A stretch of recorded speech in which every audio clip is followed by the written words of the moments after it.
rejeté. Nous arrivons à l'article additionnel après l'article 5, qui est avec un amendement 226 de Monsieur Poisson. Président, c'est le même sujet que l'amendement précédent, donc on va considérer qu'il est défendu en l'état. Avis de la commission, monsieur le rapporteur. Une précision. D'abord, la liberté de conscience, elle n'est pas reconnue simplement aux médecins, mais aussi aux infirmières, sages-femmes, etc. Et j'ajoute juste qu'il y a non seulement protection par le code de cette liberté de conscience, et cette liberté de conscience s'exerce sans qu'aucune sanction ne puisse être exercée dans le cas où le médecin, justement, suivrait ce qu'il juge être, justement, sa conscience. L'avis de la commission est donc défavorable. Avis du gouvernement, madame la ministre. Défavorable. Je mets aux voix cet amendement qui est pour, contre, il est rejeté. Je vous informe que sur l'amendement 224, je suis saisi par le groupe SRC d'une demande de scrutin public. Le scrutin est annoncé dans l'enceinte de l'Assemblée nationale. L'amendement 224 nous est présenté par monsieur Poisson. Merci, Monsieur le Président. C'est un amendement qui est la conséquence des amendements que nous avons défendus précédemment. Si, et c'est la logique dans laquelle nous sommes, effectivement, l'acte d'avorter consiste à mettre fin à une vie humaine, si au nom de ce contenu de l'acte, Monsieur le rapporteur, les considérants du Conseil constitutionnel dans sa décision de 1975 indiquent qu'effectivement, dans la mesure où la loi rappelle la nécessité de respecter la vie, c'est un des considérants.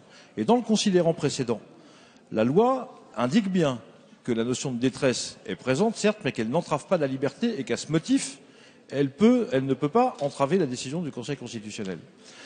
C'est donc bien, pour répondre à votre argument de tout à l'heure, une curieuse manière de lire la loi, monsieur le rapporteur, de considérer qu'on met dans la loi des mots qui n'ont pas de portée ou qui n'ont pas de sens et des notions juridiques qui sont reprises dans les considérants du Conseil constitutionnel et qu'il faudrait considérer comme neutres.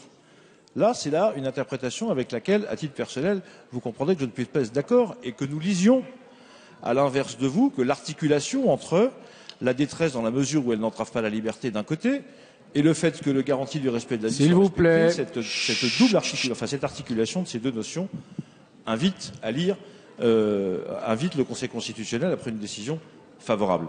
C'est donc en raison de la gravité de cet acte, je le répète, tant pour la femme elle-même que pour la vie à laquelle on met fin, que nous voulons maintenir cette situation de détresse, c'était l'amendement précédent, et en tirer toutes les conséquences et faire en sorte que dans la mesure où on n'est pas dans une situation de dictature, eh bien, les modalités de remboursement par la sécurité sociale ne s'appliquent pas.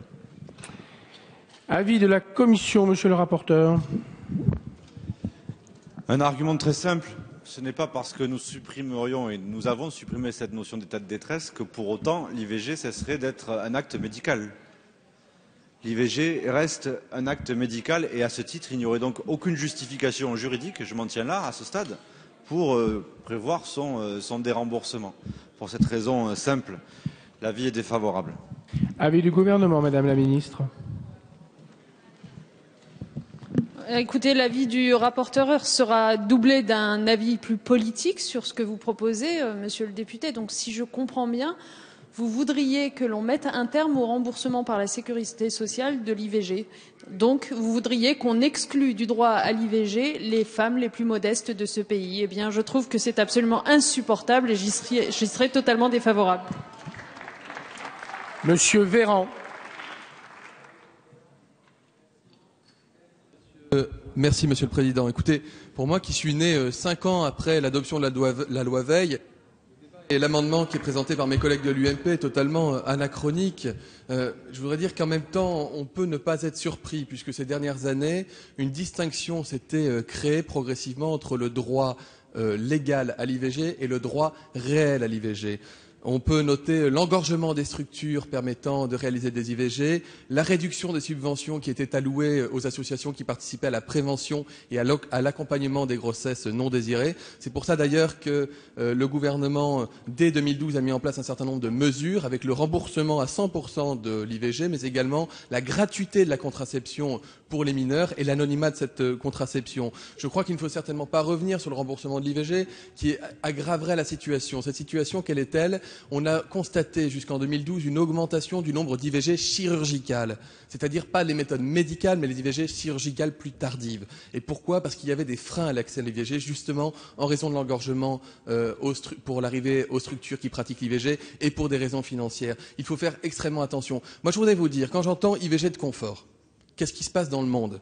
Dans le monde, il y a chaque année 20 millions de femmes qui procèdent à des IVG clandestines. Vous croyez que c'est confortable de le faire quand on risque sa vie parfois selon les pays dans lesquels on le fait, si on est pris sur le fait de l'acte? La mortalité en cas d'IVG clandestine est multipliée par 500 par rapport à la mortalité qu'on voit dans les pays qui ont légalisé l'IVG, et c'est responsable chaque année de la mort de 70 000 jeunes femmes en âge de procréer. Donc je crois qu'il faut faire extrêmement attention quand on parle d'IVG de confort, quand on parle de solutions, de facilité. C'est extrêmement grave et honnêtement, vous devriez avoir honte. Monsieur Poisson. Oui, mon cher collègue, je vous laisse l'appréciation que vous portez sur mes propos, ça vous appartient et ça n'est que votre avis. Après tout, Madame le Ministre, la seule chose que je vous demande, c'est de prendre les propos que je tiens pour ce qu'ils sont et de ne pas y ajouter une création personnelle ou une interprétation, une extrapolation, enfin mettez-y là aussi la formulation que vous souhaiterez. Nous sommes simplement dans la continuation de l'argument que je développais tout à l'heure. Vous y voyez-vous la volonté de supprimer purement et simplement le remboursement de l'avortement? Je n'ai pas écrit ça, je ne l'ai pas dit à aucun moment, pas depuis 2 jours, pas dans cet hémicycle, je ne le dis pas à l'instant. Donc vous avez le droit de considérer que c'est ce que nous voulons, ça n'est pas la réalité. La seule chose donc que je vous demande, pour encore une fois la clarté des débats, c'est de faire attention aux propos que nous tenons, et comme nous essayons en général d'être précis, je pense que si vous y portez attention normalement, vous n'aurez pas de difficulté à comprendre. Monsieur le Président Jacob. Merci, Monsieur le Président. Sur cet amendement, une fois n'est pas coutume, je suis en désaccord avec mon collègue Jean-Frédéric Poisson qui s'exprimait, donc à titre personnel, au nom de certains de ses collègues qui l'ont suivi sur ce sujet. Je considère, moi, qu'effectivement, et d'ailleurs je crois que nous sommes tous d'accord dans cet hémicycle pour le dire, que l'IVG de confort, ça n'existe pas. Et personne ne dira ici que ça existe. Et à partir de là, ça reste un acte médical. C'est pour ça que je suis favorable à ce que l'on maintienne le remboursement, bien évidemment, de l'IVG. Bien, mes chers collègues, sur le vote de l'amendement 224 présenté par Monsieur Poisson, nous allons maintenant procéder au scrutin. Chacun a regagné sa place. Le scrutin est ouvert. Le scrutin est clos. Voici le résultat du scrutin. Votant 153, suffrages exprimés 149, majorité absolue 75, pour 7, contre 142. L'amendement est rejeté.